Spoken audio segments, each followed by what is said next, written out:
Hi, this is Cindy And Michael. from Part-Time Permies, and we have a number of people chit-chatting in the group already. Nice to see you guys. I hope you guys are having a great evening, and I think our video is running about 30 seconds behind, so realize that as we read your comments. It'll probably be 30 seconds after everything switches. See if stuff speeds up, but yeah, we tend to run 15 to 30 seconds around here behind. Yep. So far in the room, I see Incense Shop. Hello, Do W. Are you new? I think you are. Um, and Perceiving a Life. Hello, hello. Haywire Homestead. I didn't mean to say haywired. um, Green Gables is here. Let's see who People are else. showing up. Yep. Yep, more people coming. Give us a thumbs up. That helps. Give And us a we'll thumbs get up. Make sure the sound's good, and Yep. let us know also where you're living and what you're doing, because that has less to do as we're foraging less, but It still has to do with foraging. your region makes a big difference in what's going on in your life right now. And what's growing in your area. Some people are just starting gardens because it's cooling down and Yep. getting a little wet, and most of them are putting them to bed and anticipating snow or cold season crop. Carrie's in the room, and your mom's in the room, and YB Family Farm's in the room. Hello, everybody. So we're getting a number of people here. We just came over from the Roads Live show, and we have a bit of a list of things that we'll be covering today. Hello, Perceiving Life, you're back. And Tina. We talked about romaine lettuce, didn't we? Little different things to do with it last week. So Yes. Carrie's one of those people in dry, hot middle of rural Texas, and yes. she's actually, I think, looking towards being able to grow some stuff now that it's cooling down. Yes, because in the middle of summer, can't grow a lot. It's too hot, too dry. And Northwest Indiana, Alabama, Oregon, North Alabama. So we got some people in the south. Definitely have some people in the south, which some of the stuff, actually the chicory is wrapping up here now. So our Foraged Food Feature this week is chicory. I'm guessing in the south it's going nuts. In the Midwest, people are putting up hoops because we've had a few frosts. We may get our first snow flurries or real small amount of snow in the next week or so. I think next weekend. Yeah, I need my plow truck back. It's getting a little getting a little touch up on the ignition was shorting the electricity and killing my battery. So I need to get the truck back from the shop if we need to plow. Yeah, right. But the other thing, so some people are doing cold weather and harvesting and doing hoop houses or their greenhouses or firing up the heaters if they've got wood heated greenhouses. Interestingly, and I always forget the guy in Canada who does the orchards, the permaculture orchards. Stefan. Yeah, I was thinking it was Stefan, but we have and his last name is something Central European. So his deal is they're the southern and easternmost areas of Quebec, and he goes, fruit grows great. Everybody's jealous that we have such great soil and fruit growing, and then yet just south of him is upstate New York, and everybody complains it's so cold and terrible. So horrible for fruit. Nobody can grow anything there. So it's the same region. So the perspective is everybody who's further south can get pretty excited about being able to grow some cool weather crops pretty effectively right now, unless they're getting frost and freezing. Perceiving a Life, we are on new property this year, so I'm putting in beds for next year and can get all my organic matter broken down before next spring. That's awesome. We're actually putting in some new beds too. I didn't even list that in one of our projects. That was a 5th project we have going on this week. We've blew some of our leaves. Carrie got 68 degrees as a high. I bet they got hats and gloves and all kinds of crazy stuff on it. That sounds perfect. It's like when we lived in Atlanta, if you got anything below about 60, you started seeing people in winter coats. Yeah. Whereas we run around in shorts and t-shirts until like the high 40s sometimes. Yeah. And friends in Minnesota, it seems like it was above freezing, are in shorts and t-shirts. Yep. So, another West Michiganian, Crystal, and I think YB is from our area too in Southwest Michigan. So there we have some neighbors on here. Grandma. Bandana Grandma, hello. Jumped in there. Yes. Stefan's, yes. Subkowiak, Yeah, I always forget it. or He's kind of yeah. my favorite. We are really excited about mimicking a lot of what he does over time. We want to mimic what he does, but we're kind of Different, wanting a it. little different. Yeah, because he does slightly more traditional row orchards, whereas we want more forest, like natural, like Yeah, no, but yeah. food forest. Well, he started out with row orchards that he Yes. converted. Yeah. So because Cindy And has a biology degree and I have a health science degree, neither one of us were really field biology or no. agriculture, but because of what he did as a scientist and Yeah. as a biologist and sort of his methodology, Like his we ideas. like the way he thinks and we know that he's put a lot of work into it. So we don't want to put all that as much work into it. So we really like seeing Thanks that to type of live his concept. to suffer to Yep. lives here. So awesome. Yep. So anyway, yeah. So speaking of projects, oh, we did get one video out this week. One of our projects, I guess, in a way, is working with Puddin and getting her, uh, you know, acclimated to us and getting her over shyness. She actually had a visitor today. There's another Great Dane who has come to visit her once before.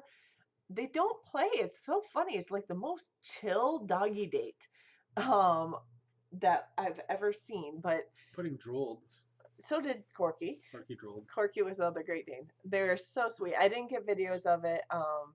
I'd have to actually ask their owners Petting the if. cat and making me Sorry, I'm throwing. nose itchy. Apparently, cat fur is going up into the air. Yeah, Yeah. yes. So Helix is saying bye. He just jumped down. But so Puddin and Corky have been hanging out. Puddin still won't let Mike put a leash over, the chain Almost. collar She's over. really. She's coming close. Then all of a sudden she stops and goes, "What am I doing?" She freaks out a little bit. Although since I've been walking her every day, it only took me 2 days where I had to actually trap her to get it on her, and then after that, the third day she kind of let me. Um, she kind of like almost crawled up to me, and I put it over her, and then we went for a walk. So she loves the rodent poisoning. Oh no. Oh no, that's not good. Yeah, that's hard. You don't want to use Yeah. poisons on. We don't ever see rodents in the house, and if they're here, they're not going to be here for very long. But he does. Our cat does catch rodents Yes, outside. but Yeah. yeah. So yeah, and that's always scary because you never know what the neighbors are doing for poison and stuff, and you just hope that the rodents don't get back outside for your hunters to catch. Um, our previous Dane would also dispatch of various animals, but wouldn't eat them. No. Helix hardly eats them. He might eat a head occasionally, sometimes, or part of it, but not much. Um, so that's hard. That's just hard to watch happen because you can't really prevent that either, other than ask the neighbors. I don't know what you ask the neighbors because they want to get rid of those animals too. But anyway, but we did have a few other projects. That was the one video. Eventually here I'll try to get more than one video out a week, but it's been so busy with projects. After we finished live show last week, the next day, we had some more boiling down for the mushroom decoction that we made last week. So you can check out in the description below, you can check out the link to our website, which has kind of a featured foraged food blog going. And last week we kind of did a recipe on this chaga, reishi, turkey tail, and maitake decoction that we made. Mainly because I was starting to feel a little bit under the weather last week and illness over the winter too.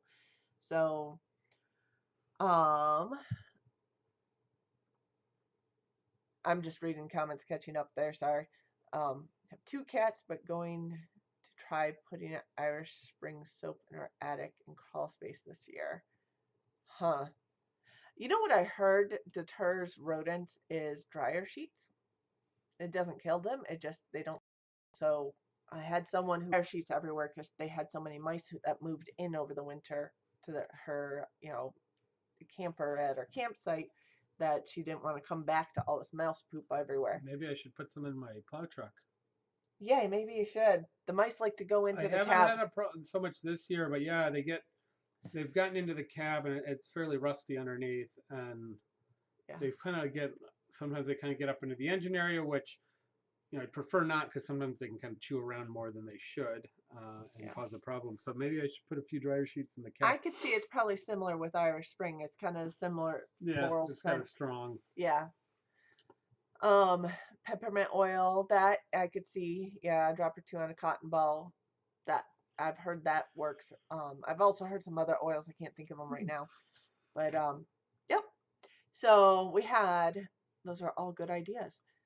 Um, put in the air filter in the car. You could probably get a peppermint air filter. You get one of those peppermint things you hang on the Yeah, windshield on the rear view mirror.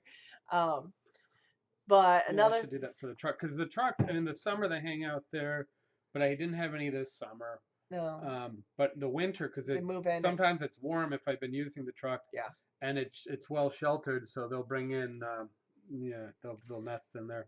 I don't mind Usually mice. I don't mind mice. I just don't want them crawling on me. And I had driven the truck once, I think a year ago, to go get feed from the feed store and had a mouse that ran across the passenger side. I don't think I ever saw one in there yet, but I I have know that. seen that one, but I was driving, so I couldn't do anything about it, and it went back into the engine somewhere.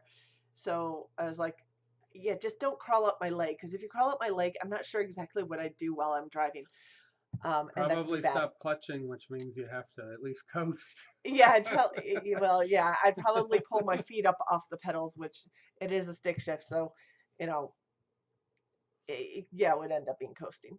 Um, okay, your cats have to stay outside. Yeah, I'm probably allergic to them too, but they come inside. But I don't get asthma allergic. I just get kind of like seasonal allergies year round.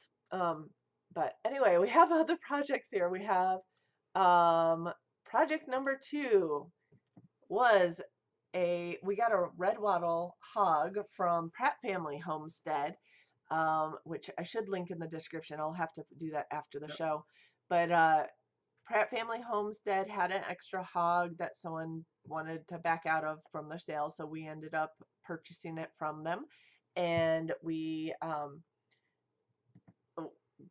we got it on Halloween, Yeah, I picked it so up on Halloween. So Monday morning it went over to the butcher, and a and great Halloween picture, you with the yeah, and then knife. Tuesday they eviscerated and hung it, and I went and picked it Thanks, up Tim Beverly. Wednesday morning, and brought it back. I said thank you for you. Yep. Yeah, so brought it back. You basically broke it down on Wednesday, Yeah, Wednesday evening. So and um, that'll be a bit of a video. yeah, so we went to a USDA butcher. It was a new shop for the Pratts knew of it, but it was a new shop, so we want to try it. They were kind of curious. We want to try it out. My biggest thing is last time I sent it to a local shop in our area through another connection, and we were new. They took off the skin, they took the ears, the tail, the feet, the trotters, um, and everything, and That's all the stuff and we I was wanted. like, um, guys, what happened to my pig? Wanted everything. I asked you to eviscerate it and send all, Yeah. which is in chef terms. Sometimes, so if you get even things fabricated down small, when you say send all, it means send all the trim. Because sometimes you want to weigh it and see how, because sometimes you get careless and quick on trimming. I want to send all on a hog because hogs are completely usable. Yeah. So we looked really hard to find what they call a roaster around here, but it's Happy birthday to basically you. Happy birthday to you. scalded. They scald it and then they have to scrape it, which is a different process, and you need a bigger tank and of hot water than cool water and such. Yeah. So we found a place that did that, and so I had got the whole pig as I'd Yes. requested this year. So, Yes. So we'll be and doing thank you lots for the of. birthday wishes. It actually is my birthday today. Yep. Pork chops. Little ends with some bacon, just to see how that cooked up as fresh. And then um, and then we what else? Oh, we cooked one of the skirt steaks. Yeah. because skirt steaks tend to be open and dry out quickly because they're like, exposed. So that's one of the first things sometimes I'll go after. And then I was going to cook one chop, but it was kind of small. I had one that I kind of got some bone splinters in it. We decided to go through the chine bone or The spine. the spine and do some porterhouse. And even though they're kind of premium chops, I was looking at one. I'm like, I don't know if it's enough. So we went ahead and cooked one of those because we wanted to see what see what the flavors like, how they cooked up. So it was a late dinner, so we did those Yeah. pieces. Everything else was packaged and frozen, except for I've got bacon on Curing. rubs on Yep. cures. That'll be done middle end of the week, and then I started that on Thursday. And some ham. And then I have both the hams in a brine, lightly spiced brine, and then I have a standard kind of clear brine that I've got one of the front picnic shoulders. I will probably smoke both hams, and then I will just freeze the picnic. I just want it brine so it's ready to go for roasting or doing like a Cuban shoulder. What was the total weight and hanging weight? We have the hanging weight. Hanging weight was 214 pounds. With the head and trotters, right? Or no? Yeah. So that's in contrast to a lot of times when you get a hanging weight from the butcher, they've removed the head and they've removed at least the feet, if not all the way up to the second joint on the trotter, or the knuckles. So 214 pounds. The head was about 16 pounds. The trotters were about 4 pounds. So about 20 pounds came off of that. Yeah. Original weight, I don't know. Mike Pratt, I don't know if they got an exact weight, but he should know. Yeah. Where are you finding your recipes for bacon and for Well, ham? we're in the process of shooting a video, though we shot some videos previously. He's a chef, by the way. From 2 years ago. Some of our first videos on here. Almost 2 years ago. Yeah, have from February, almost 2 years ago. Have some curing. When I went to school, I did take traditional charcuterie, which is brining, curing, smoking, and preservation classes as part of my training. There was a new book that was issued at that point. It was called it's part of the Garde Manger book, which is the fancier, making all your appetizers and preservations and pickles and stuff. But all the recipes are in there from the Culinary Institute of America. Now they've re-released it every number of years, so a lot of the recipes remain the same, and then some of them change. So I like that one. It's not perfect. The other one that I use a lot is Liz Zorab's up. Oh, hi, Liz.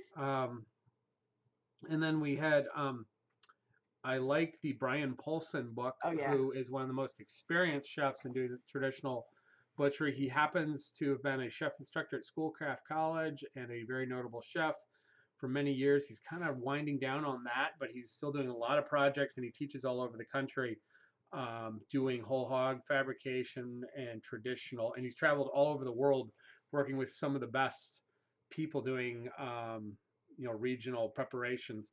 So his book, which came out 15 years ago or so, and has been redone, is also done with Michael Rollman as the author. So those are my two most go-tos. And then this one of them or no? That's the that's Paulson's. It's called Charcuterie. Michael Rollman and Brian Paulson. Okay. Odd Bits is a phenomenally good, I believe, English chef who worked in France and in the U.S. or Australia. She is. God, I got all those books. These are your books. Oh, these are our. I was just pulling up our kit. Okay. Which I was going to link. I'm not sure if all the ones you're listing are in here right now, but we can add to this kit. I don't know if the CIA charcuterie book was there. Yeah, we might be able to list that one. So that one, Hugh Fernley Whittenstall's book on meat is just meat in general and a treatise, starting with a treatise on meat, on why you can grow and eat meat and how you do it properly, is well worth the read for that one page. And then I have some other older, like French and German. I probably have 8 to 10 charcuterie-based books. And I have worked extensively with the CIA one and the Brian Paulson one for years. I tend to do some slight modifications. When you're doing brining and curing, it's all done by weight and percentages. So generally, you don't change your salt at all. with that either. So salt Yeah. and pink salt you pretty much leave alone by weight, and then You do everything else has have, some flexibility. it's still nitrates, but you do have this, if you want all natural, you do have the celery powder or Yeah, celery. that's a different ratio. It's whatever Yes. the manufacturer recommends. Yeah. I don't mess around with celery powder and all that. It's junk. Um, Nitrates are nitrates. Doesn't matter how you get them in there, and you have to get them in there to be safe. So I Not use on everything, but on certain no things. on things that are going to be hung, Yeah. things that are going to be cool, long smoked, things that are going to be submerged in fat for a long period of time. Anything that's going to be removed of oxygen for a long period of time. Because you have botulism issues. And you can add them to bacon or ham or things that you want to have a pinky color so you don't get that rainbowy color. It's just a chemical effect where you get that rainbow color or graying meat, and you want to have a little bit of pinkness to make it look appetizing. Nitrates affect flavor slightly, but they're mostly there for safety. So yeah, so I'm a big believer in nitrates because if you don't do some of these projects like hanging and curing without nitrates, you could kill yourself. Botulism is a big deal. Yeah, and a few other things. So I'm big on using, and you can lower them a little bit. It's a whole discussion, but and some people are sensitive to them. I know people, and I think occasionally if you eat a lot of cured meats, you can kind of get a tingly or a weird feeling. And I've had it a little bit. I work with a chef who was kind of very sensitive to that. So you eat a lot of hot dogs or salami or something. Um, but it also has a lot of salt. There's a lot of salt in those things. Yeah. And there are people that have heart condition, other things you gotta, there You are, gotta watch. but generally, if you're that sensitive to nitrates, you should not be eating these cured items at all. Unfortunately, you just have to go to other preparations. So, yeah, learn about nitrates, use them. And the pink salt is dyed pink. It looks like cotton candy sugar. It is not Himalayan pink salt, which is new. So I know that's actually a hot topic for a lot of homesteaders, but that's kind of where we're at with it because of safety issues. I am firm on using nitrates, and if it doesn't agree with your system, just like dairy and other things, avoid those types. Don't eat it, don't make it. But yeah, I'm a very strong believer in food safety when it comes to proper use of, and overusing nitrates without weighing. It can cut down your ability to take oxygen in high doses. So what happened was, well, there's a famous case study for food safety where there was like a men's breakfast group, like I don't know, a Rotary Club or something that got together, and about half of the group seasoned their breakfast and half of them did not with table salt. Well, somebody had replaced table salt with nitrate salt, which is 1/200% or something. That's bad. And you know how some people just season automatically put salt on. About half the group put salt, nitrate salt directly on whatever their breakfast was, and they all went to the emergency room, gasping for air and issues, and they couldn't figure it out at that. And so it is a classic case study. That's an overdose where it's dangerous. You can reverse it and do things if you know what it is. So now they dye it this really bright pink. It kind of looks like cotton candy. But I keep that locked up in the chef's office and other things.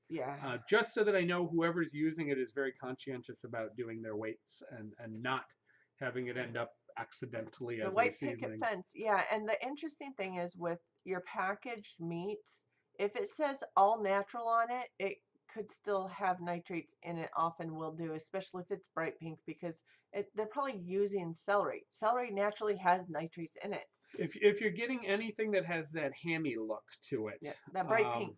And I'm telling you, stuff is all over the place. This is a really good thing to talk about. Says no nitrates added.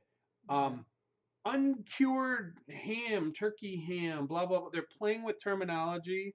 And if you look down the ingredients, you're always going to find celery juice, concentrated celery powder, or celery juice, prune or plum powder. There's a couple natural things that are very high in nitrates, and they're putting them in as an ingredient.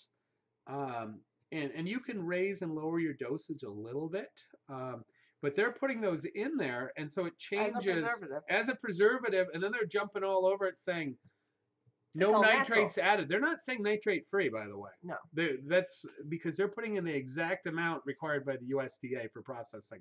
So if it's got that pinkish color, not red, but it has that pinkish cured ham color, and the texture firms up a little bit from the curing, but It still has it in there. And So if all you're that sensitive, nitrate-free bacon. Now, bacon, by the way, has a choice. You yeah, do you don't not really have to need it. put nitrates in bacon, especially if you hot cook it.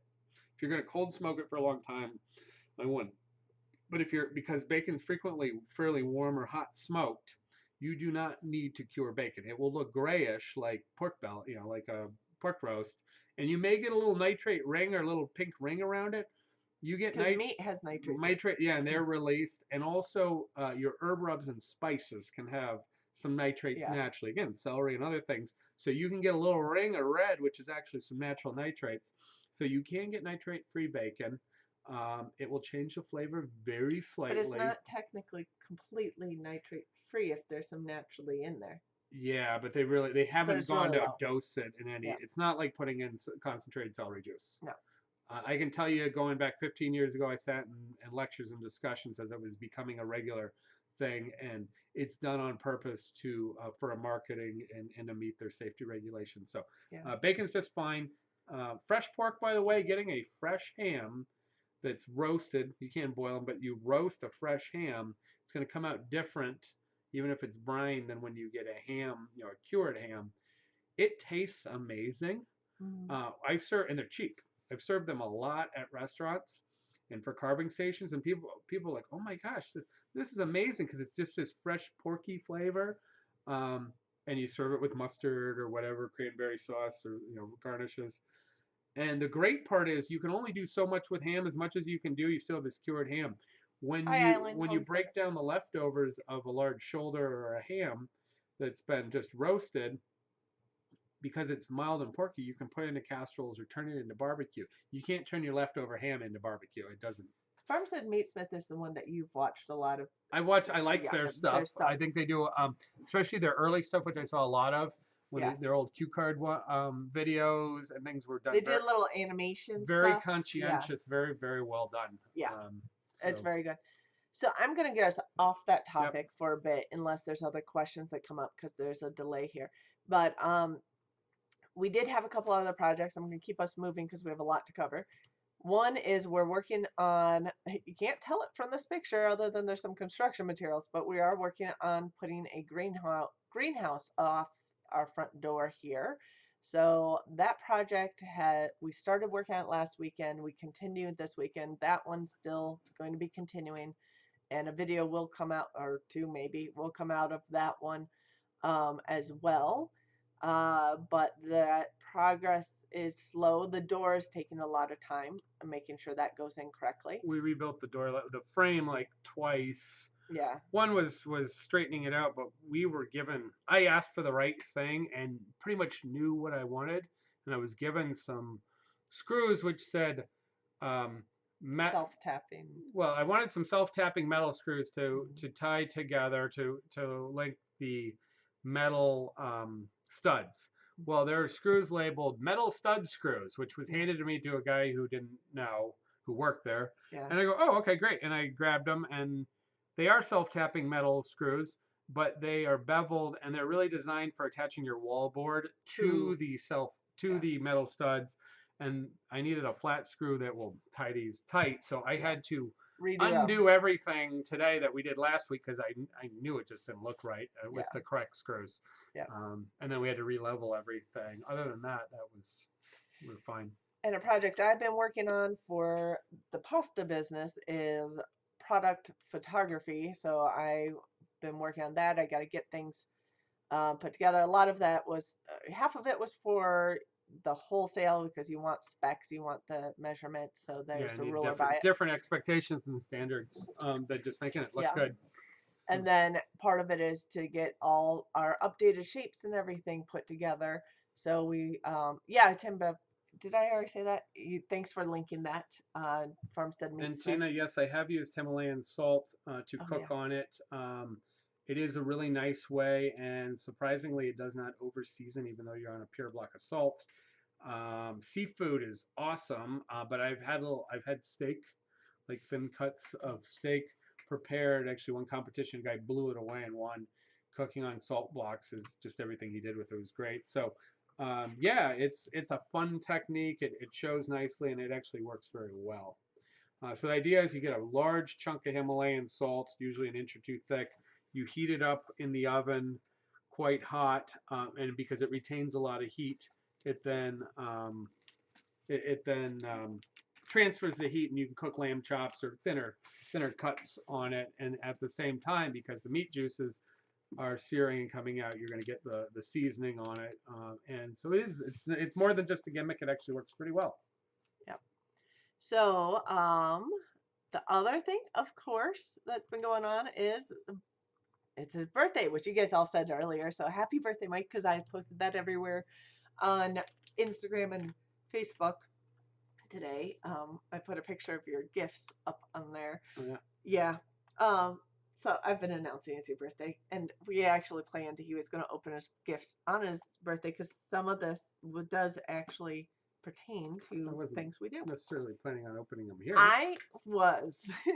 I don't know about your cards. You could save your No, cards so for later if you want to. I guess you know what's in them. I know what's in them, but the gifts you are opening, which is why I'm trying to push us through things today. So go ahead and start opening. I will keep going. It's not a yellow bikini.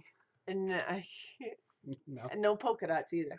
And it's in Christmas wrapping paper because that's all I had here. Um, but this one you actually probably know what it is, but that's all right. And then we'll get to Ask the Chef, and Liz and white picket fence, and oh, everybody's saying happy birthday now. Thank you very much. This is a book. Yes, This is the book of pears. it is historic pears. It was actually recommended to me by our permaculture instructor. The Definitive History and Guide to Over 500 Varieties. I really like pears. I think when they are properly ripe, they are my favorite fruit, although I like many fruits, just because you can get such amazing flavors, and the stories of, well, fruit trees in general, but especially pears, were a gentleman's hobby when you had farms and people really raised and bragged and gloated over their pear as well as their other trees, and almost fought fights over them, sort of like people having Ferraris and sports cars and whatever else. Farmers. So in Detroit, since we grew up, an hour from Detroit, but Detroit was French, and along the riverbank, Cindy's father, who taught Michigan and Detroit history, there were pear trees along the riverbank. He thinks there are almost none, if any, left, due to disease or just being torn out for things. For building and stuff. But they have a very long history through France and the U.S. of being a gentle. And you know that most pears had a really rough, inedible skin, that they were almost always peeled. Only our modern eating pears. But pears are like apples. There's cider pears, there's baking pears. Yeah. You get really complex flavors and winey flavors, and we've lost a lot of those. So pears are an amazing journey, and when you get your hands on good varieties of pears. My favorite are some of the Asian ones. And pears, by the way, they ripen from the inside out, which means when you press them and they yield gently, they are ripe and ready to eat because they will be softer in the middle than on the outside. So by the time they're too soft on the outside, they're a mess on the inside. Now you need a partridge. Yeah. We don't have a pear tree yet. No, we want a pear tree. We want a few. I'd love to have a few different pear trees. Yep. There's a few other packages that go with this, so we'll keep going here. These other two things go with that package, but so whether or not you want to open these.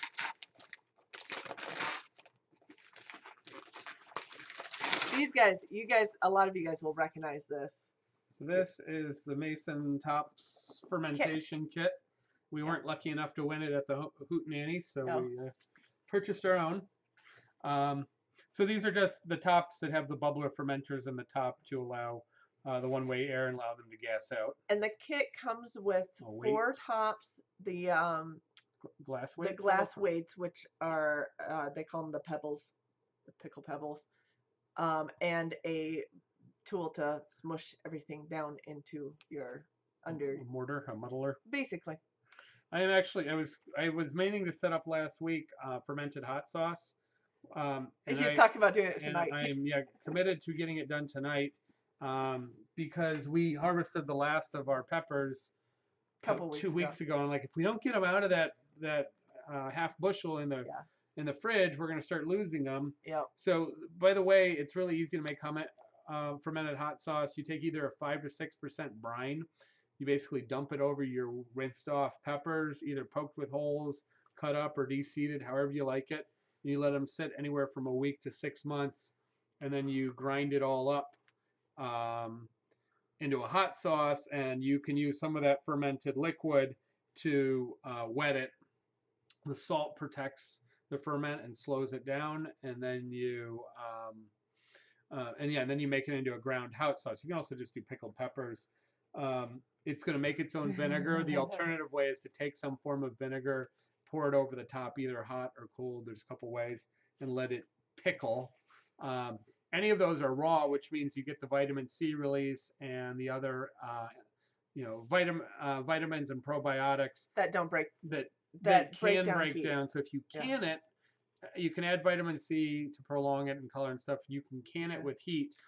It will hold really nice and safe for a really long time. Unfortunately, you will lose almost all your vitamin C and all your probiotics. Yeah. So still tastes good. But this way we can do things. Kimchi, similar process. It's a little more complicated. I have a book down there on kimchi that I have not opened. I bought it because we get our kimchi from Robbie. I have so many books that I just can't get to them. I've made kimchi a couple of times. It's basically a salt ferment with chili peppers, cabbage, usually some onion product. Sometimes there's some fish sauce or other things, but not always. And it also goes through a very similar to a sauerkraut or a pickle ferment. It's not that hard to make it. It will smell funky. If it starts smelling yeasty and weird, throw it away. Yeah. Everybody's like, it's so dangerous. It's so dangerous. Well, if it doesn't smell good, throw it out. The health department and people get crazy about that. I'm very strong on nitrates. On the other hand, pickling and fermenting, if you are pretty close on your salt and your brine, and it's covered, it's going to go through lacto ferment. And between the salt is important because it's going to protect bad bacteria and slow down yeast. The lactobacillus will eventually outstrip all your other items that are dangerous, making it a very safe item. If it goes bad on you and smells really awful, not just like funky cabbage, it's nasty. And it may not hurt you, but because it's generally pretty cheap, just throw it away. Yeah. So Tina got a tour of the Tabasco factory. Yeah, they're really a big deal, and then you can also store and ferment and do barrel thing because Tabasco, don't they go like almost 2 years before they bottle? Oh. Breakaway homesteaders. Great to meet you at the conference too. Absolutely. We met so many people there. Ready for sleep, Liz? It's got to be like almost 3 in the morning. Yeah, well, we saw Liz. We saw Liz this morning. Yeah. We caught your show. That was fun. A little bit. And so there's some more fermenter tops. Yep. Unless they're bottle So there's nipples. four in the package there. And those, you can probably tell what those are by the weight of that package. Maybe lids. I got lots. No, you have lids. I'm like, I got lots of lids. I didn't get lids. Those are more of the weights. Oh, less weight. Yeah. We always just do restaurant china, plates and stuff, and stacks them. I don't have big enough weights to weight my hams down though. But those fit perfectly into basically your standard mason jar. So you just stick that on top and it'll weight your food down so that it stays under your liquid level. Wow, that's so they made them so housewife domesticated. Kitchen, you find any type of can or whatever you can, and you throw it you on just there. Use whatever you Take saran wrap, throw whatever size can from the. Well, now it fits your jars. But they're more convenient because you know they're actually going to fit. Yeah, if it doesn't smell good, don't eat it. Although there's the funkiness. Well, and you can get that sauerkrauty, gassy smell, which doesn't smell very good, but you know what it is. That's a proper smell. Yeast has a bready smell. You can get some really rank, rotten stuff that doesn't smell like that sauerkraut. That means you got a bad ferment. You got stuff going on that's not good. And again, safety, just toss it, stir it over. Do you want to open the one from your mom since she's online? No. No, open later. Not online. Sorry. Oh wait, I talked to them already. Okay. Well, your mom's. There was 2 other books I wanted to get. You'll have to put those on a Christmas list for me. So we were driving back from Homesteaders, and I think we were listening to Splendid Table, which I don't get to listen to very much anymore on NPR. And I think the people that used to do Splendid Table, I think retired. That's because it's been a while since I listened. and they were discussing this woman who, she English? I don't remember. She basically ended up in, I think, Puglia, so in the boot heel of Italy, Right. living a very what we would I think call a she was British. homesteading life. Yeah, I think she was Yeah. in a homesteading life. Maybe Liz Zorb, if she hasn't disappeared, would know or She be. said goodnight. Yeah. Became sort of a sensation in, was it the 1800s? And writing Yeah. about this very small, isolated. Italy was extremely isolated. Not even Italy in the 1800s. It Yeah. was little fiefdoms, and she was living this homesteading life in amongst this village, and she was eating and growing and describing. She'd become an author through some stuff. Her and her daughter, and sort of subsistence.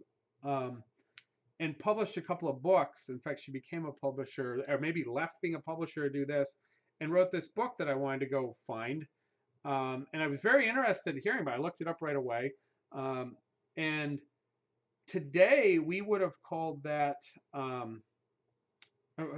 call it homesteading, but it would be almost like Andrew Zimmer or some of the other, some of these famous people that would Oh, the become. guys who try to go out to the different Yeah, cultures and well, and they were really immersed in it. I mean, yeah. you would be like this famous food writer personality. She sort of was, but she was far ahead of her time. Yeah. Um, Yeah, we gotta doing get that and just describing food and food culture is what it sounded like. So I really want to get that book. we gotta figure out what book that was. I don't know when I have time to read it.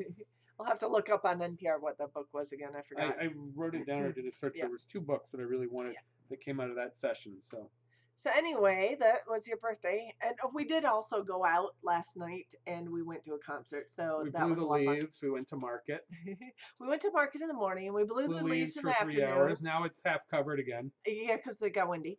And then we went to dinner and a concert last night. So at the Kalamazoo State Theater, which is a fairly ornamental, nice. old, well preserved theater. Yep. They do a lot of shows every few days. They do. So I had some good show blues and rock last night, which probably Mr. J at Liz Zorba would appreciate, I'm guessing, but they're gone. What's Mr. J? He's a musician. I didn't know that. Yes. I never watched Liz Zorba. I know. You caught the live show this morning with me though. So what concert was it? It was Kenny Wayne Shepherd.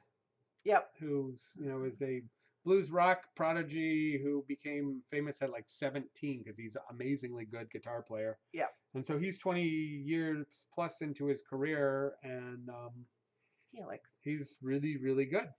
His band's quite good. Yeah. It was a really, and he had a really good opener who's like the 17-year-old local kid who does blues rock. And I don't guitar. think he was responsible for it. I think the State theater has put him. This kid who was just turned 18, I think he said. Okay. Has opened for Tabanois. I think Johnny Lang. I think they said in the last 2 to 3 years. So and now just opened for Kenny Wayne Shepherd. And he can sing and he can play and he's got pretty good stage presence. He's, for 17 or 18, I actually have a CD right here. He's really, really good. He's not even signed. He has his own label because I think he's probably waiting for a scholarship. Jake Kershaw. You should check him out if you like blues and rock. I mean, he's a 17-year-old kid from Marshall, Michigan.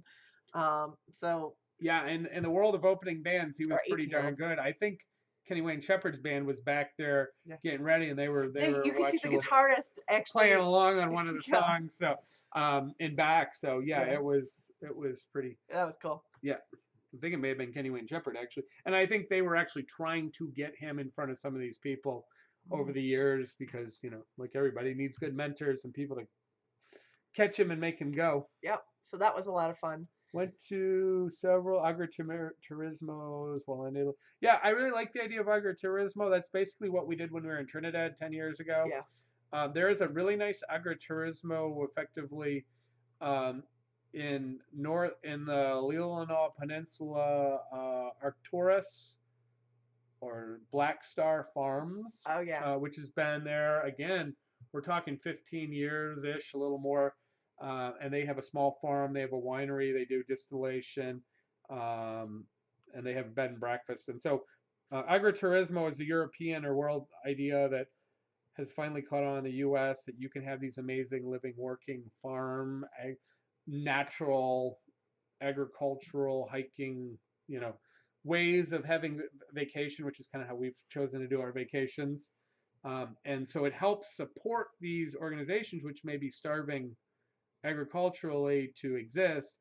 And by creating this tourism aspect, they can supplement and exist or do well and then share in it. And Italy and Europe has really championed that because it's a good way of not destroying towns and culture with a cruise ship coming in, which is fine, but it kind of overtakes everything, and you lose the uniqueness of. Um, yeah, we like a lot of stuff that Slow Food does, which embraces that Yep. idea of food and culture sharing and preservation. Yeah. Yep. Um, okay, so I'm going to move us on because it's already quarter to 10. And I have a crazy early schedule tomorrow, so don't want to go too late here. But we did our foraged food feature this week is chicory. So the chicory plant, a lot of people know that. A lot of people pick it for a wildflower bouquet, and so it does have a nice bright blue flower on a long stem. Um, in fact, that stem branches out a bit, and it could grow anywhere from basically like a foot high. If you keep mowing, it'll keep coming back, but it could get up to like 5 feet high if you never touch it. Because it's pretty stiff and Yeah, goat worthy, I think, goat and sheep worthy. yeah, woody a little Yeah, bit. it does get kind of Sheep wood. are more grass grazers. I think goats would Yeah, love this I'm sure though. goats will no problem. But it is an edible plant as well. You can use the leaves. They look a lot like dandelion leaves. Yep. Um, Well, dandelions are in the chicory family. well, they're both in the aster family. But yes, they're in Culinary, the we same call them family. chicories. Yes, So, they're bitter greens. yeah, yeah. Wild chicory tends to be a bit more bitter than uh, dandelion, so you do want to gather them young. Young and cool weather, spring, if you're Spring, eating them. yeah, early spring, or if you're in the south, maybe in the winter potentially. Well, winter, coming out of winter, Yes, yeah.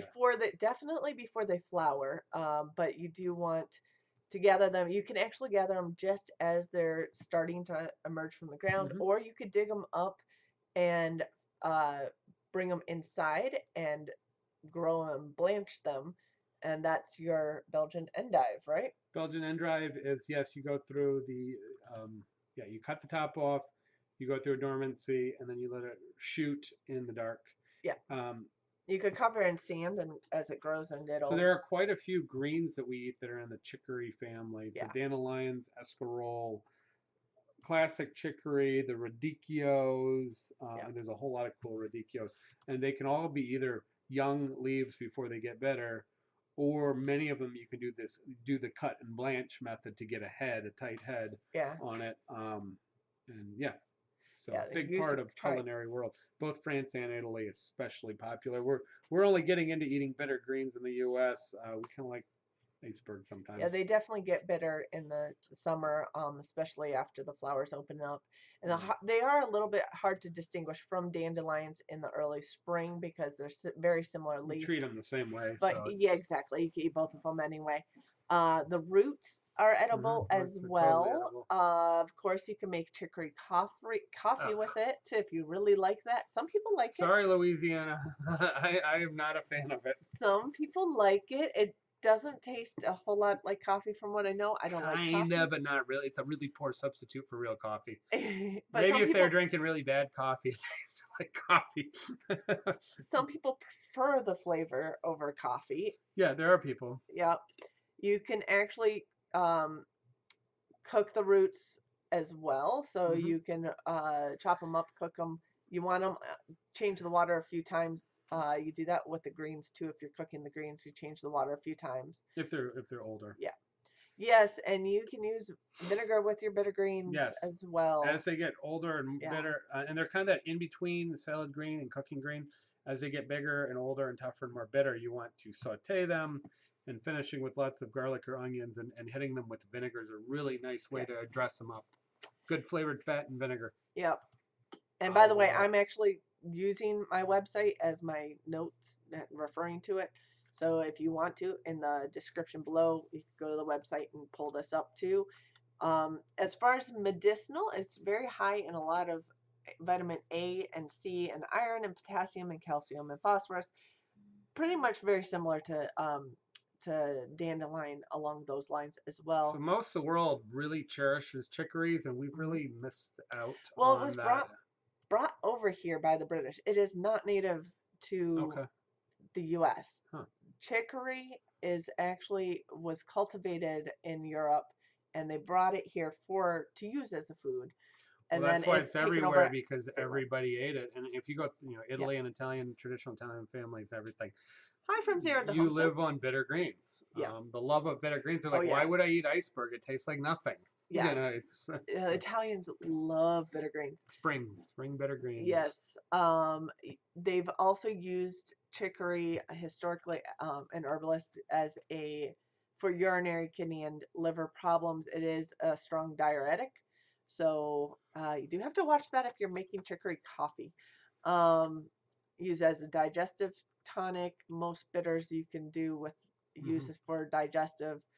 Um, and the roots and leaves have been used externally for skin irritations as Which is well. why Europeans eat their salad after their fatty course. Huh, didn't know that. Yeah, salads are not eaten first. Europeans, in the French style and Italian style, you usually would eat your salad after your meat course Hmm. because you've eaten heavy protein and heavy fatty foods. And you go for your bitter greens. You eat your bitter greens because it's actually not, it's a palate cleanser before you, and it's also a digestive. So we eat our greens first and it Yeah. slows down our digestion and kind of clogs things up and waits to takes time to break Get down and through the pass. system, yeah. Whereas if you eat it on the back end, you have got that stuff in there, and now you're getting your digestive juices going, and Yeah. you're getting ready to break that stuff down effectively, and you're not slowing down the system so much. So Sure. eating salad later in your meal. And other uses, it's used for animal forage, so we kind of already talked about it. I'm sure goats and other animals love to eat it. And it attracts pollinators, so it's great for that. There are no poisonous lookalikes. The leaves look similar to dandelion, as we said before, until it starts shooting up to uh, send up its flowering stalks. Uh, but you can use them interchangeably. So they're probably a little more bitter than the wild ones are a little more bitter. You can get cultivated varieties of chicory as well, and they're less bitter than the wild ones. So you do have to watch that. Um, so Bitter greens and liquor. I assume that's for breaking down food. yes, Yes, digestives and bitter liquors, but the alcohol in general, as well as some of the things in it, were specifically made to settle the stomach and to. So you have an aperitif, which is usually bitter and dry to begin your meal, not yeah, something sweet to make you hungry and salivate, which tells your stomach to begin to digest, and then you can finish with a digestif, which may be sweet but has some strong or bitter flavors. Think about a Jägermeister or Chinar or some of the a whole variety of European liquors yeah. and the anise, all the anise flavored liquors Oof, from different parts of the world. They're actually designed to be enjoyable, but also to promote the settling of your stomach. yeah, sure. Um, and I just linked the kit for our foraging books if anyone's interested, and they can always check those out.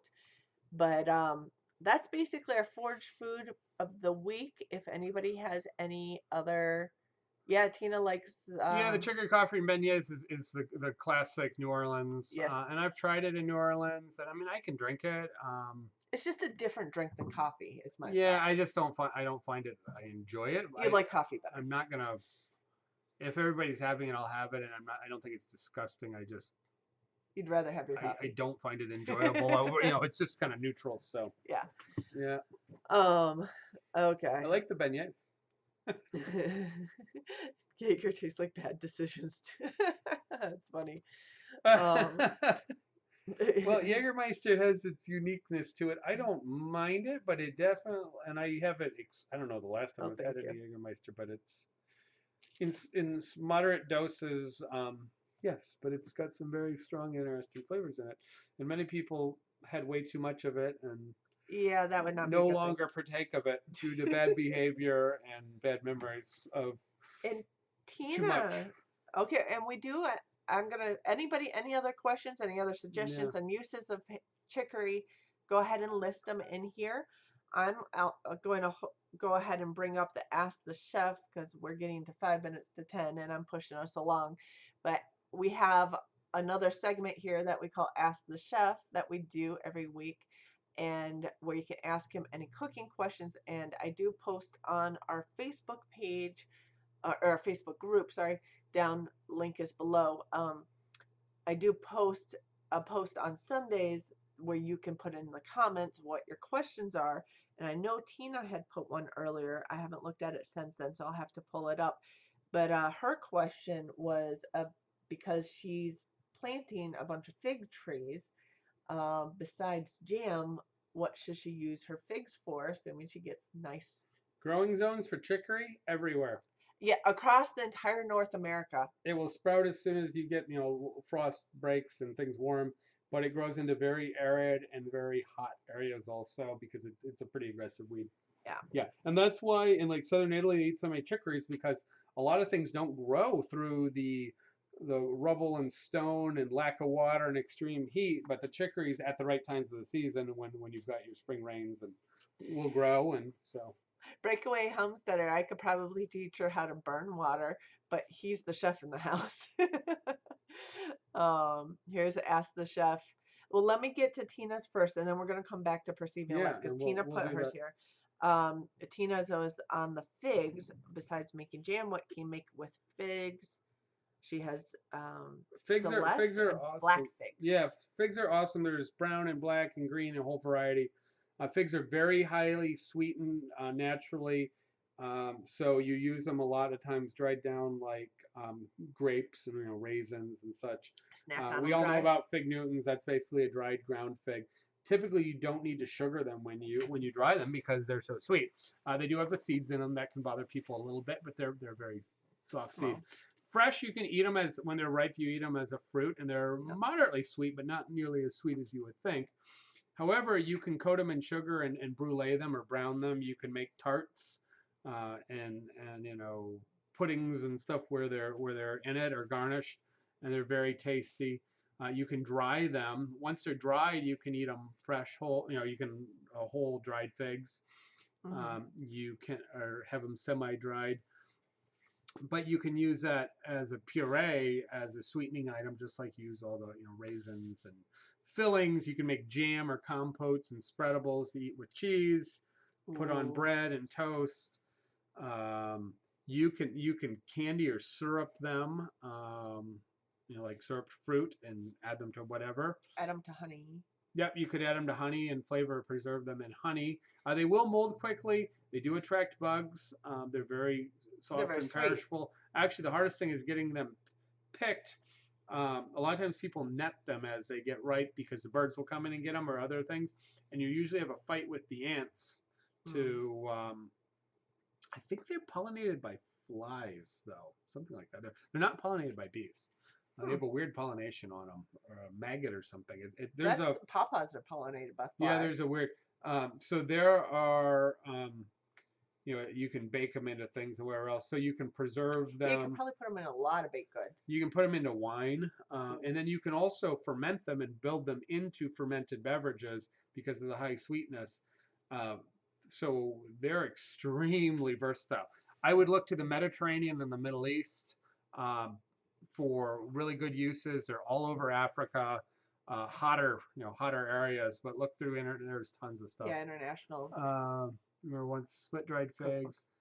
walnut inside, roll them in powder. Yeah, that sounds. That sounds like an awesome kind So of candy there's treat. a bazillion things I couldn't even. Yeah, Figs are pollinated by wasps. That's what it there you is. go. I knew that. That's what it was, not maggots. Yeah, no, I don't think It's maggots a wasp. pollinate. Yes. Um, Maggots eat dead flesh; they don't pollinate. But flies. I know. Flies accidentally move some pollen around Yeah. occasionally. And actually, the pawpaw I read somewhere gets pollinated by flies because they have kind of a stinky Yeah. scent to the flower that attracts flies to them. Yeah. Kind of interesting. So the other questions were on. Um, Can you teach her how not to burn water?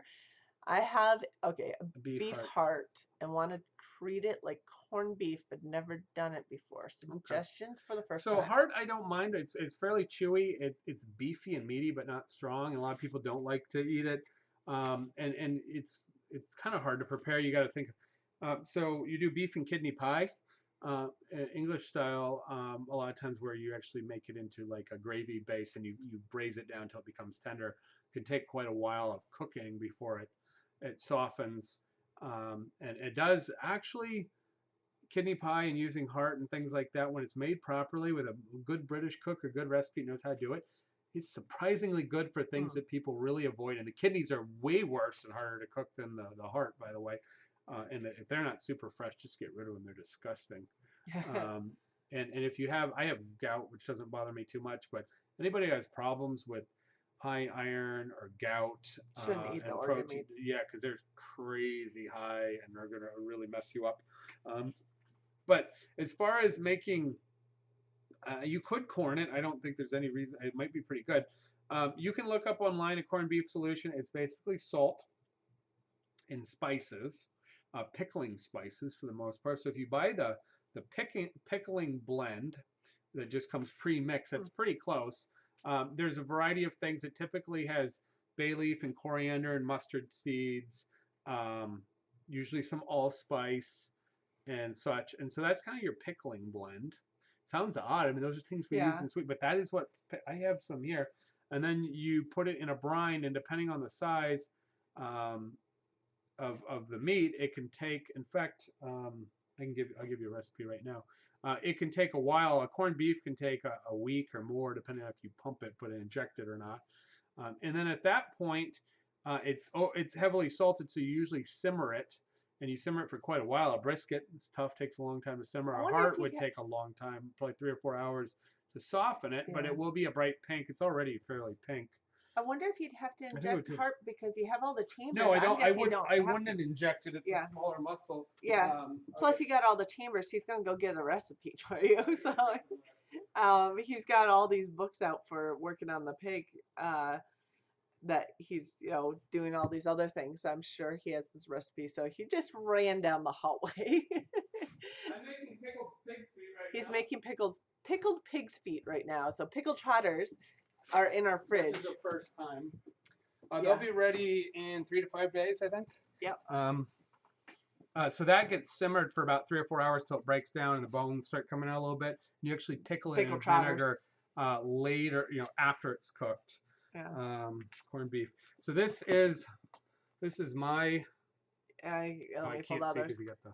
There you go. This is my Garmager book from this is version. They made a few more, so they changed recipes up a little bit. I tend to like the older stuff a little bit. This is a Wiley publication. And Wiley, by the way, does a lot of educational stuff. They have some really good cooking textbooks. I'll try to add that to my kit Yeah. tonight. Before This is a going to bed. 2008 version, Okay. which was brand new, and they were still changing some of the errors had to be taken out when I got this version. And what I find is I think they've dumbed down some of the recipes at times, and so that's why I don't always trust the later ones. Because when you're talking about these curing and brining, you can change the spices a little bit, but like I said, if someone's already nutrition is the nutrition. If it's going to be somewhat high in salt or quite high in salt, this stuff doesn't change. And so this book, the reason I like it, there's some other ones. This is written by professors and people for the most part I trained under and I know. And their predecessors, so you're talking about old world European trained chefs for the most part, German, Austrian, French, Czech, and they. That was the comment or response to pickled trotters. Yeah, well, people claim they love them. I never had them. I really want to try it. So I don't know. We'll let you know. Next week, I guess. So we're gonna have. So I think these books. I know that in the back rooms, chefs fought over these recipes, and what they say is if you got 5 chefs, you got 6 opinions. Yeah. So whoever won, and there were some literally master chefs, certified master chefs, that grew up doing these things, one in Germany and one in Austria, Mm-hmm. that wrote a lot of these books, and some of their recipes are in here. In fact, Fritz Sonnenschmidt, there's a book that he wrote, he updated, it's called Charcuterie down there, I think, modern book. He cut the salt down a little bit on it. So I trust that there is a wealth of knowledge you can hardly amass in one room in this book, and that's why I like it. So for corned beef brisket, they have 4 briskets, 3 gallons of water, 2 pounds of salt. That's your ratio. Um, 3 gallons of water and 2 pounds of salt. 10 ounces of corn syrup. You could replace the corn syrup with something else. Honey works a little bit different, and I wouldn't waste that much honey, but you could use brown sugar or white sugar in that. Corn syrup also works really good with glucose or corn-based solid sugar, or dextrose. I'm sorry, Dextrose, dextrose yeah. is this basically the same. 7 ounces of TCM, tinted curing mixture. That's going to make it pink. I think for your preparation, it's totally optional. Corned beef, it's not required unless you're going through a heavy smoke, which you don't smoke corned beef. Pastrami you smoke. It's because corned beef looks terribly ugly and brown on a carving station. If it's not, it's always pink. And you do get a little flavor. You get a unique flavor with it. The reason there's 7 ounces, which is a ton of it, is because you're in a huge brine. Only a small amount's going in there, and you're throwing the rest away. So the amount that goes in a brine is a lot. When you're putting it in a rub, you do much less because it's got full contact. Right. 6 ounces of garlic cloves, ½ ounce of pickling spice. I usually use more pickling spice. And then when I cook it, I add in more pickling spice and sometimes add in some carrots and definitely add in a lot of fresh sachet of garlic, just pounded whole cloves or a head of garlic, sometimes some onion, and I like to add some fresh thyme to it and let it roll. But pickling spice, which I would just buy it at the store. You can make your own. If you like more coriander, you like that sort of citrusy flavor, you can add more coriander to it. I mean, you could put a little cinnamon. I'd be careful, but allspice. It's got a little allspice, a little bit of clove, mustard seeds. Um, Sometimes it has garlic or onion flake in it. You can do that through your own natural ways. So that is what pickling is. That flavor comes from that pickling spice and the cure, the nitrates in the cure. And I think it would be fine with heart. It would probably be good. Yeah.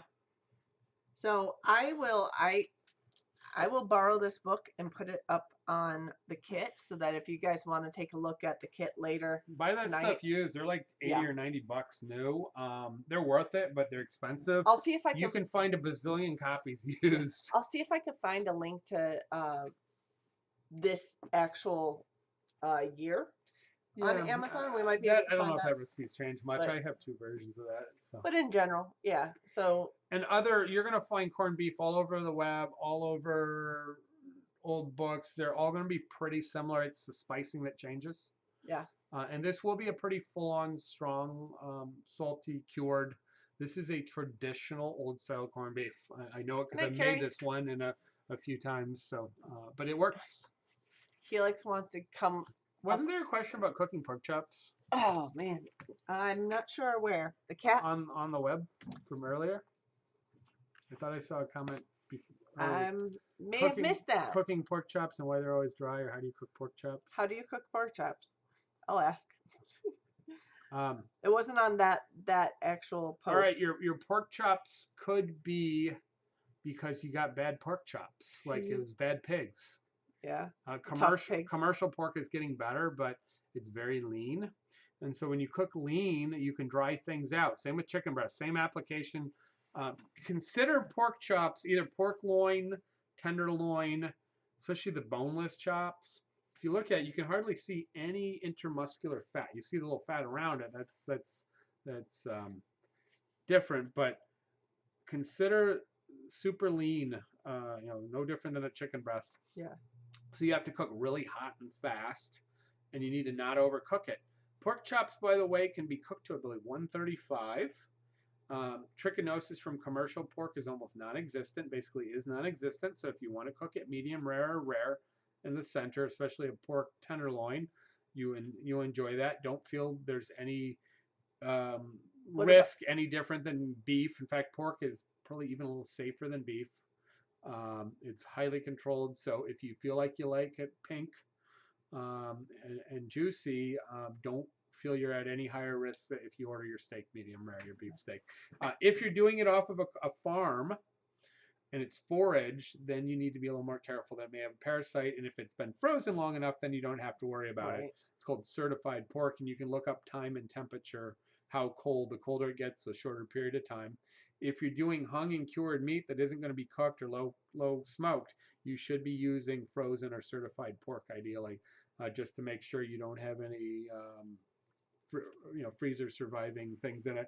Um, so cook it hot, cook it fast, and don't overcook it. Is your biggest way to get around lean meats. The next thing you can do is you can brine it for overnight. So salt, sugar, brine. Basic brine recipe is for 1 quart. I gotta look this up, make sure I don't get it wrong. I want to say it's a quarter cup of salt, and your sugar can go anywhere from almost nothing to 2 cups of sugar, up to twice the salt. That's going to be a very sweet brine. You got to watch out that things don't burn because you're adding sugar. I like about a 1-to-1 is really nice, or a little less than 1 part sugar to salt, unless you're doing a really kind of a sweet. I think is it 2 ounces? 2 ounces to a quart, which would be half a pound to a gallon. That sounds about right for base. It's called basic brine, and you can brine anything in that. Fish, pork, lamb, chicken. It doesn't matter. You can brine anything. And so what a brine's going to do is pull out some of the water in it. It's going to so you're going to dehydrate them. Also, you're going to inject some salt and sugar into it, which is going to create some flavor. Especially on low flavor commercial products, which are just young and they're fed on a lot of corn and soy, so they don't have a lot of flavor. And so you're going to pump it up, and because of that salt, sugar, brine in it, it's going to resist toughening as well as the flavoring. So you can do that. How long you do it is based upon how thick the cut is. So a really thin, like fish, which is very sensitive, you might put in there 15 minutes. A chicken breast you're going to do overnight. You can't over brine. You can get too salty, it can get funky, and it'll start to cure and get weird. So you're probably going to be in there a day to 2 days at most on a chicken breast or a thick cut pork chop. Thin cut pork chop I do for a few hours or overnight. So brining is a really good way. You can do that on your whole chickens, commercial chickens, if they're little, to give it some flavor. And then you can put in your peppercorns, your fresh thyme, bay leaves, garlic. You can enhance your flavor a little bit in there. Tequila, lime, and honey. Brine on your chicken or your quail. That sounds good. So that's another way to preserve. So hot, fairly fast. Check it with a thermometer. Brine it if you're having problems, or I guess the other option is grow or buy better meat that's a little older and got a little more fat. If it has more fat in it, it's going to naturally be more Have tender. more flavor. And then check your cuts. But pork chops are tender. The toughness is not coming from being a tough chop. It's coming from the cooking and lack of fat. So I think those were the main questions. I didn't even find that question on there, but I'm guessing it was a response to one of our pictures that we posted That must have been what it was. and we posted those pictures. I posted them in Abundant Permaculture. I posted them in Prep Pack because it was his pig. I don't know if it was Tina. And on our page. It may have been. Tina asked lots of good questions. She's still here, so she might know if that was her question or was it was a regular. That's what I remember. Yeah. So. But yeah, you can dry out pork loin and tenderloin and pork loin roast. Oh my gosh. People, you can murder them because we're heading into Thanksgiving. We do have our full goose cooking and Thanksgiving dinner, holiday dinner, which could be Thanksgiving or Christmas or bird cooking.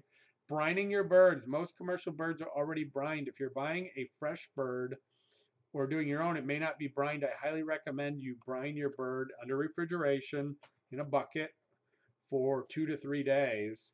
It really, really helps non-brined birds.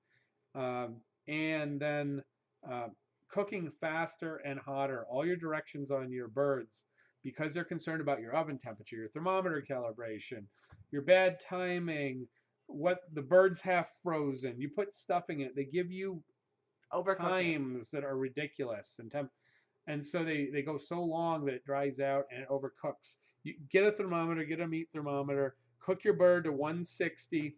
It'll carry over to 165. Get it out at 160. You can always rest it and flash it and crisp it up if it comes out early. Cook it at 350, 320. If it's a really big bird, 325.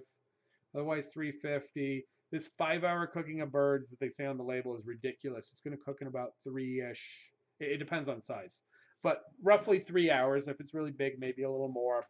And really, yeah, it's not that hard to cook a turkey. It's just they stack the deck against you. It's actually people get phobias over turkey and Thanksgiving, and it's um, technicality of cooking Thanksgiving is not extremely technically hard meal. It's just a lot of food, and you got to pay some attention to it. And we describe a lot of that, and we do almost a full our Midwest Christmas Thanksgiving style Yeah. meal. We didn't do a roast or anything. We did a Tina, goose. guilty of wrecking pork chops. I probably would Yeah, too. you know what? I've overcooked pork chops, but pork tenderloin because there's like no fat on it, no fat surrounding it. They're inexpensive. They're tasty. Do you brine your meat birds? Well, technically, we don't even raise meat birds. We butcher Yeah, our extra birds. I have not because Yeah. I usually don't think about it early enough. I've brined birds regularly in restaurants where we have them on rotation. They do wonderful, especially when they hit the grill, or even roasting. They do wonderful. We don't, but because ours are older and a little tougher because they're more developed, Mm-hmm. they would do great with some Brining. brining. We don't. We roasted one this weekend Mm-hmm. or Thursday or Friday, but we I don't think it was use. the younger one though. It was Yeah. tiny bird. We don't roast them much. Um, we definitely don't grill them right now because they're not set up for that. Yeah. But nothing. Well, you do add some salt in brining, so if you're watching your salt, that's not Yeah. helpful. Limited space in a home kitchen. That's So, not yeah. helpful. However, and you do get some you lose some constant. There's this fight over you lose concentration of flavor when you brine. So a lot of your flavor comes from dehydrating, removing water, and then from Mm. caramelizing or browning your product. So the fight is if you brine, you're deconcentrating. Yeah. But commercial meat doesn't have a lot of flavor in it, so I think the brining is well worth it. When you're talking about heritage and specialty raised or real expensive cuts, I would brining may actually be taking away from the ability to concentrate it. Think about beets as your perfect example. You can boil them and they'll cook real nice, and if you put a good amount of salt and pepper or maybe some vinegar in there, you can flavor them up. They're really good. However, people fight about roasting them and roasting them covered in in salt or in tin foil where you're actually dehydrating them and you're not only bringing out the sugars but concentrating the flavor of the beet. Mm-hmm. You may get a sweeter beet, and so you can argue that one back and forth too. But in general, any of your lean cuts, other than your big roast, which don't need brining, all your poultry, you can brine it. And fish, be careful because it's tender. Brine it very, very short period of time, and usually doesn't need it. Yeah. But yeah, brining doesn't hurt anything. Yeah. So I think we've pretty much covered it. I don't see any new questions coming in. I've seen some people saying good night and needing to go to sleep. Now, So how many of you had daylight savings? Almost everybody, right? Few yeah, people not doing daylight. I there's think a Indiana's doing it now all the way across the state. I think. I don't know. I I think that's what they did. I know they Because were talking about they used changing. to not do it Yeah. on this side of the Yeah. this. We had a lot of relatives in that area where you had to check time because time changed. Well, they're back on regular time coming into the holidays. In the summer, it was always an hour off Yeah. from us. So. Yeah. So But I think that's changed. I think everybody's doing it. yeah. Anyway, we should shut down for the night. I think people have been petering out here anyway. It was a long show again. So I will link that book to the kit once we check off here. And so you can always check out our kits if you're interested in anything we're doing. We'll constantly be adding things to those. They're just things that we use around here um, that we like to use. I'll probably add some of the mason tops to it as well. So if you're interested in any Check of that, out the Pratts. They got lots of stuff on their pigs from yes, this season. All of their pigs have gone to market. to their freezer or families and Yep. have been returned, mostly in nice little cryovac bags. So that I think we're the only ones that do our Yeah, own hold. cutting. Next week, we're probably gonna be getting back just in the nick of time, or in the late afternoon, because we Yes. are going down to friends, and we have about 5 or 6 Channels. a lot of channels that are all going down to do some on the farm uh, full 4 channels. animal culling and cleaning and fabrication, which Yes. is new for a lot of us. It's a training seminar, It basically and is. there's a lot of people really excited. We're going to swap some food. I think And we'll try to get a video or two out of that as I well. think I'm going to run some crispy pork belly You'll down probably there. get I'm thinking. Yeah, you'll probably get some videos from multiple channels out of that visit, is my guess. Oh yeah, I think you are, and so that's a that we're all looking forward to that because it's sort of like the fall get together of Hootenanny for a kind of a lot of people that have been involved early on, and Yeah. this came up as an organic.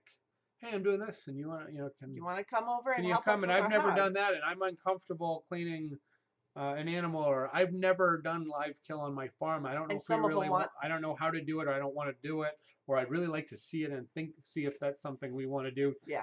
So those questions all came up, and while it's a private event, it's kind of sensitive about killing animal, and maybe we'll talk about let's scan that manifesto on meat for next week. Yeah. Um, so knowing your meat, where it comes from, and knowing the process from beginning to end. This one? So it is sensitive, and not everybody wants to participate in it, but we're doing it on a very respectful and educational River Cottage. I level. think this is in the kit. Yeah, River Cottage Meat, and it's about first page has a treatise on meat, which I've talked about before, is based upon um, how why you can eat meat conscientiously and philosophically, just as Meat and much as right. people, there's a philosophy of why I don't eat meat and Yeah. I shouldn't eat meat. This is a response to why people who eat meat can justify and feel good about that process. So, Yeah. Hugh Fruin Wittenstall, this is his grass-aged, yellow, beautiful ribeye, and on the front cover, and he's pretty eccentric Yeah. and Yeah, it's but definitely in the kit. So I'll link that kit and one more then time. he's got full carcasses, and he does this on purpose, not to be uncomfortable, but he wants to be like, this is what we do. This is where our meat comes from. He's got bacon, lots of recipes in here. This is a book I originally had to get. And he's got a lot of weird British, offals and puddings and Yorkshire pudding, which isn't a pudding in our, what we think of. White picket fence says, I always thank the animal before I eat it. And that's what a lot of, a lot of people do. But here's a picture. I forgot. I thought it was the front of the back. Yeah, basically the back, he has his cattle on the back, these beautiful heritage cattle raised on his land, grass fed. Mm-hmm. And on the front, he has the end result of 2 to 3 years of really hard work.